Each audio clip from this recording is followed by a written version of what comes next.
প্রিয় ছাত্রছাত্রী, সাজবাদী চ্যানেলে সবাইকে স্বাগত জানিয়ে নতুন বছরের শুভেচ্ছা জানিয়ে এবং তোমাদের জীবনের প্রথম পরীক্ষা সুন্দর হোক, দুর্ধর্ষ হোক, অসাধারণ হোক, ভয় ভীতি কাটিয়ে এমন একটা ভিডিও আজকে তোমাদের সামনে দিচ্ছি যে প্রশ্নটা এবার 2025 মাধ্যমিকের জন্য প্রথম অধ্যায় থেকে রেখেছি। ভীষণ গুরুত্বপূর্ণ প্রশ্নটা আর কেউ কিছু নয়, প্রশ্নটা হচ্ছে সোম প্রকাশ পত্রিকার গুরুত্ব লেখো।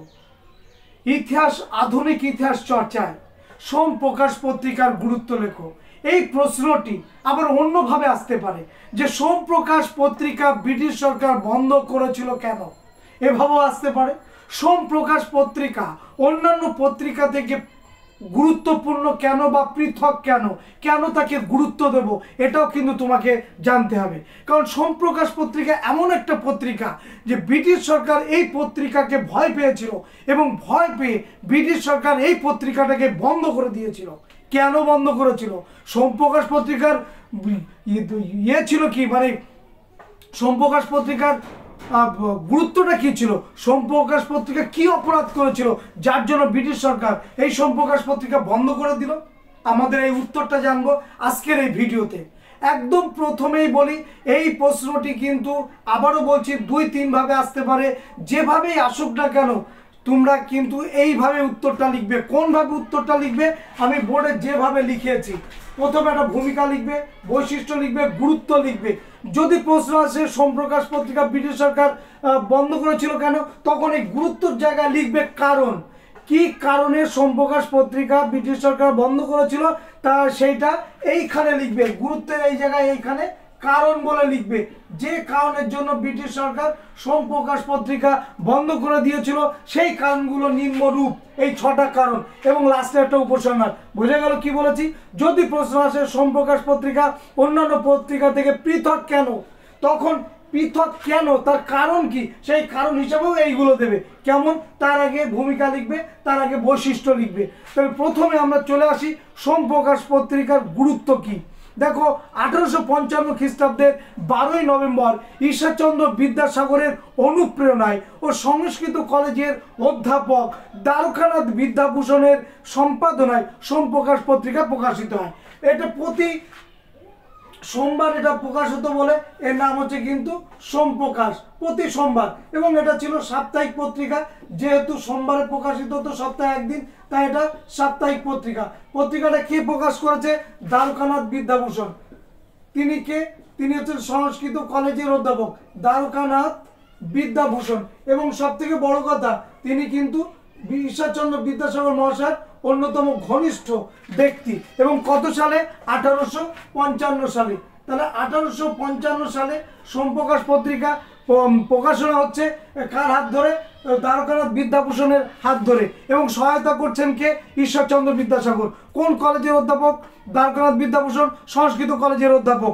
এবং তাকে সহযোগিতা করছে, অনুপ্রেরণা দিচ্ছেন কে? ঈশ্বরচন্দ্র বিদ্যাসাগর। এবং সোমবার প্রকাশিত হতো বলে এটি সাপ্তাহিক পত্রিকা।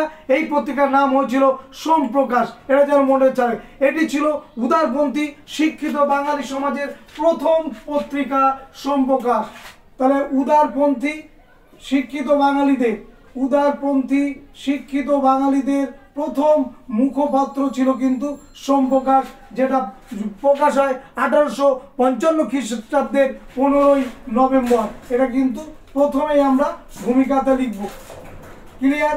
তাহলে ভূমিকাটা আবার বলছি, 1855 খ্রিস্টাব্দে 15ই নভেম্বর ঈশ্বরচন্দ্র বিদ্যাসাগরের অনুপ্রেরণায় ও সংস্কৃত কলেজের অধ্যাপক দ্বারকানাথ বিদ্যাভূষণের সম্পাদনায় প্রকাশিত হয় সোমপ্রকাশ পত্রিকা। এটি ছিল সাপ্তাহিক পত্রিকা, প্রতি সোমবারে প্রকাশিত হতো বলে এর নাম হচ্ছে সোমপ্রকাশ। এবং এই সোমপ্রকাশ পত্রিকা ছিল শিক্ষিত বাঙালি উদারপন্থী মানুষদের বা বাঙালিদের প্রথম মুখপত্র কিন্তু সোমপ্রকাশ। এটা কিন্তু প্রথমেই আমরা ভূমিকাতে লিখব। এবারে আমরা কি লিখব? বৈশিষ্ট্য। প্রত্যেকটা মানুষের এক একটা করে বৈশিষ্ট্য আছে। তোমারও বৈশিষ্ট্য আছে, আমারও বৈশিষ্ট্য আছে। তুমি হয়তো মৃদুভাষী, আমি হয়তো স্পষ্টভাষী, তুমি হয়তো নরম প্রকৃতির, আমি হয়তো কঠোর প্রকৃতি, তুমি শৃঙ্খলা পরায়ণ, আমি শৃঙ্খলা পরায়ণ নই, তাই তো? তাহলে প্রত্যেকটা মানুষের এক একটা করে বৈশিষ্ট্য থাকে। আনন্দবাজার পত্রিকার একটা বৈশিষ্ট্য আছে, অমৃতবাজার পত্রিকার একটা বৈশিষ্ট্য আছে, হিন্দু পেট্রিয়ট পত্রিকার একটা বৈশিষ্ট্য আছে, সন্ধ্যা পত্রিকার একটা বৈশিষ্ট্য আছে, যুগান্তর পত্রিকার একটা বৈশিষ্ট্য আছে। তো সোমপ্রকাশ পত্রিকার কি বৈশিষ্ট্য ছিল যার জন্য আমাদের ইতিহাসের পাতায় তাই সেই পত্রিকাটি জল জল করছে? ব্রিটিশ সরকার ভয় পেয়েছিল। কি ছিল? নাম্বার 1, মার্জিত রুচিসম্মত লেখা। এখানে এই পত্রিকায় যা লেখা হতো সব মার্জিত এবং রুচিসম্মত। বিকৃত রুচির বা বিকৃত মস্তিষ্কের প্রতিফলন এটি ছিল না।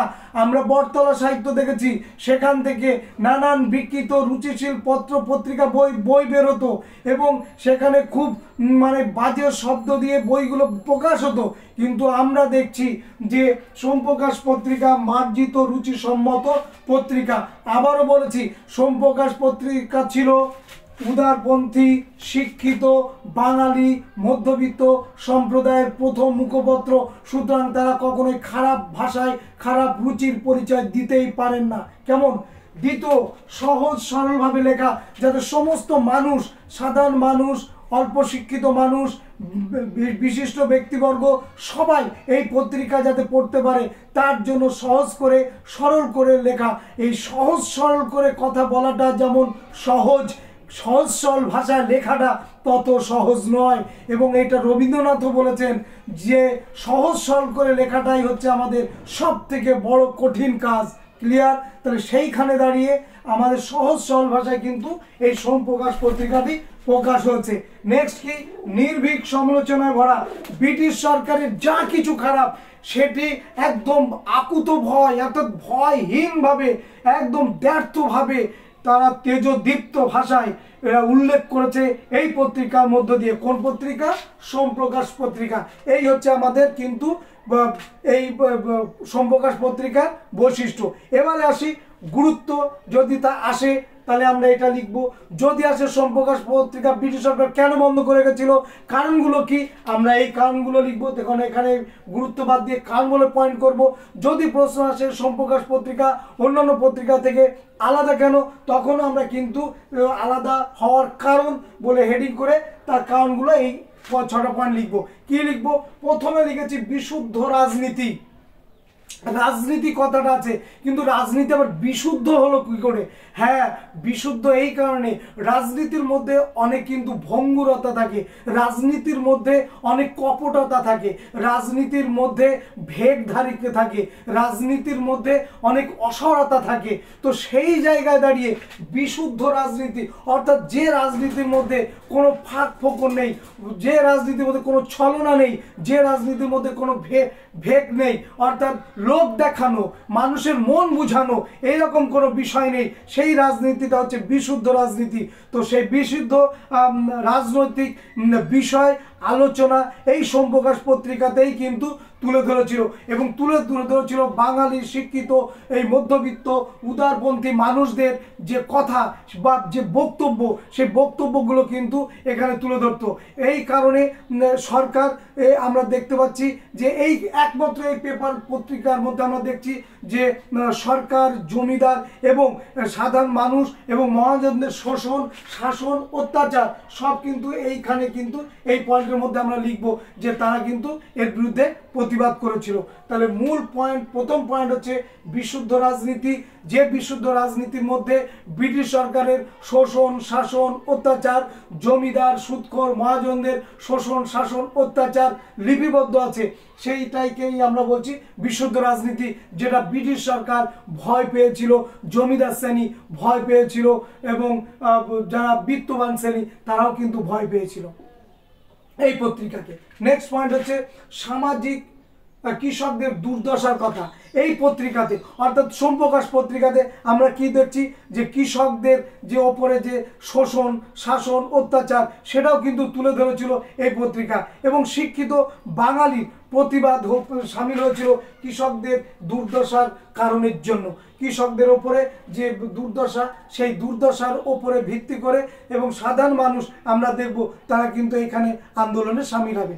নেক্সট পয়েন্ট হচ্ছে সামাজিক চেতনাবোধ। দেখো সামাজিক চেতনাবোধ এই বিষয়টা কিন্তু দুর্ধর্ষ বিষয়। সামাজিক চেতনাবোধে ফিরিয়ে আনতে হলে মানুষকে কিন্তু একত্রিত করতে হয়। দেখো বিক্ষোভ থাকলে কিন্তু বিপ্লব হয় না, বিক্ষোভকে বিপ্লবে পরিণত করতে হয়, এবং বিপ্লবে পরিণত করাটা অতটা সহজ না। মানুষের ভাব জগতের পরিবর্তন আগে আনতে হয়, তার চিন্তা চেতনার আগে পরিবর্তন নিয়ে আসতে হয়। তাহলে সামাজিক দেশত্ববোধে সোমপ্রকাশ পত্রিকা সেই সময় অনবদ্য ভূমিকা পালন করেছিল। এবং তারা কি কি কাজ করেছিল সামাজিক চেতনাবোধে? বাল্যবিবাহ, এইখানে আমরা দেখব যে বাল্যবিবাহ, বহু বিবাহ, এই সমস্ত বিষয়গুলোকে তারা কিন্তু তুলে ধরেছিল।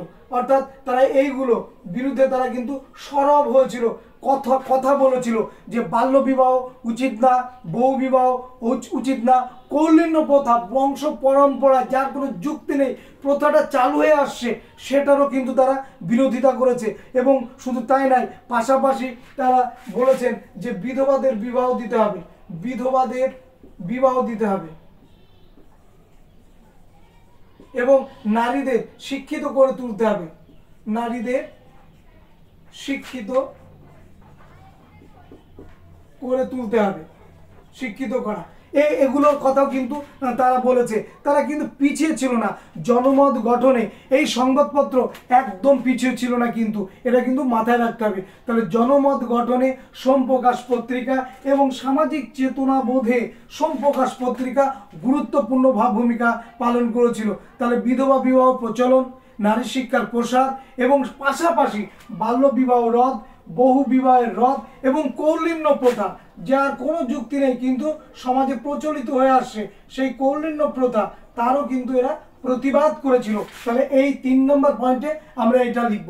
4 নম্বর পয়েন্ট বলছে সংবাদপত্র আইনের বিরোধিতা। দেখো ব্রিটিশ সরকার যেখানে যেখানে আঘাত পেয়েছে সেখানে সেখানে আইন করে সেই আঘাত থেকে নিজেদের মুক্ত করবার চেষ্টা করেছে। যেমন নাটকের কথা বলি, নাটকের মধ্য দিয়ে ব্রিটিশ সরকার বা ব্রিটিশ বিরোধী চেতনা জেগে উঠছিল। উদাহরণ দিই, পলাশী, উদাহরণ হচ্ছে আমাদের নবান্ন নাটক, উদাহরণ হচ্ছে আমাদের নীলদর্পণ নাটক, উদাহরণ মেবার পতন, উদাহরণ সুরেন্দ্র সৌধমণি। এই যে নামগুলো আমি বললাম, এই নাটকগুলো ব্রিটিশ সরকারের রাতের ঘুম কেড়ে নিয়েছিল। এর মধ্যে সব থেকে বেশি যে নাটকটি প্রভাব বিস্তার করেছিল তার নাম হচ্ছে কিন্তু তোমরা জানো নীলদর্পণ নাটক।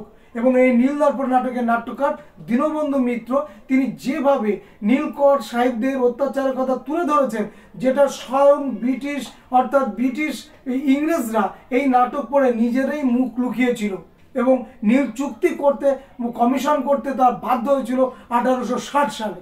তাহলে এইখানেই আমরা দেখব এই পত্রিকায় যে নির্ভীকভাবে যে তাদের মতামত প্রকাশ করছিল, সেইখানে ভীত হয়ে সংবাদপত্র আইন করেছিল 1878 সালে লর্ড লিটন।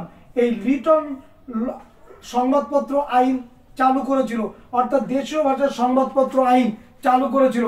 এর বিরোধিতা করেছিল কিন্তু এই সোমপ্রকাশ পত্রিকা। কারণ একটা পত্রিকা কিন্তু মানুষের মত বিনিময়ের জায়গা, একটা পত্রিকা মানুষের সঙ্গে যোগাযোগ স্থাপনের জায়গা, একটা পত্রিকা কিন্তু মানুষের জ্ঞান, দক্ষতার, রুচির সমস্ত উন্নত জায়গায় নিয়ে যাওয়ার একটা প্রচেষ্টা, একটা পথ বা একটা ধারক বা বাহক বা একটা প্রতীক।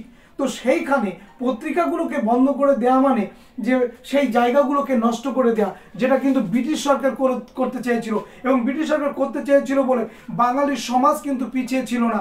আমরা দেখব রাতারাতি অমৃতবাজার পত্রিকা ইংরেজি ভাষা প্রকাশিত হয়েছে, সেটাও সেই ইতিহাসও কিন্তু আমাদের কারণ অজানা নয়। এবং এইখানেই আমাদের সাফল্য, এইখানেই আমাদের সার্থকতা যে ব্রিটিশ সরকার আইন করে বন্ধ করলেও আমরা কিন্তু পিছু হটেনি। আমরা রাতারাতি কিন্তু বাংলা থেকে ইংরেজিতে সেই পত্রিকা কিন্তু প্রকাশ করা হয়েছে, হয়তো বেশি সংখ্যক মানুষের কাছে পৌঁছায়নি, তবুও বাঙালি জাতি দেখিয়েছে, ব্রিটিশ সরকারকে বুঝিয়েছে যে দেখো তোমরা যেটা করছো তার পাল্টা কিন্তু জবাব আমরা দেওয়ার জন্য প্রস্তুত আছি। এটা কিন্তু মাথায় রাখতে হবে। নেক্সট পয়েন্ট হচ্ছে বিবিধ বিষয় হস্তক্ষেপ। আর কোন কোন বিষয়ে এই পত্রিকাতে আলোচনা হয়েছিল?